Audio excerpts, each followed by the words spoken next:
Dalglish, and I am currently the teacher librarian for the upper elementary students here at AIS. Student well-being and early years education are all areas that you are very passionate about. And I would like to ask you, how did your leadership journey evolve, or is continuing to evolve across these three areas? Hi Michaela, and thanks for the question. These traces, when you run back through your career and your life, are really interesting to examine, and your point about literacy learning does sit at the heart of my leadership experience.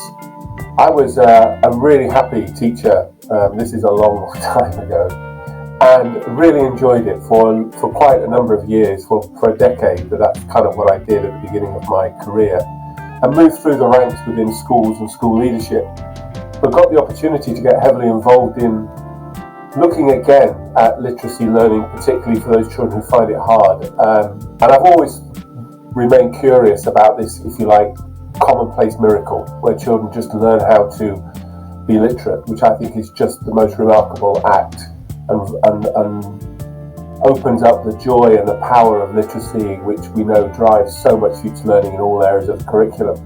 And as I got involved in that work, it became clear to me that it wasn't only the individual teacher and the teaching in your classroom that mattered, it was the system around you. Many great teachers were, in my experience, being let down by a system that wasn't supporting them properly. So I got heavily involved in literacy systems, the culmination of that becoming the National Director for the Literacy and the Primary Strategy here in the UK. And that just led me on to an interest in leading systems and realising that great people needed to be supported by great systems around them, both in social care, in education, and the lives of children. I became a Director of Children's Services, which is right across the lives of children, if you like, and then more widely across a community when I became the Chief Executive in London of one of the London boroughs of Tower Hamlets, the most deprived borough. And then finally in my career, on that same thread running through, I think, is this idea that one of the things that was missing in education was great insight to the evidence and research. So got heavily involved in education research through the Education Endowment Foundation. So at the heart and soul of it is this desire for every child to succeed, and particularly I have a passion for literacy. I know there are other things, but I have a particular passion for that kind of learning.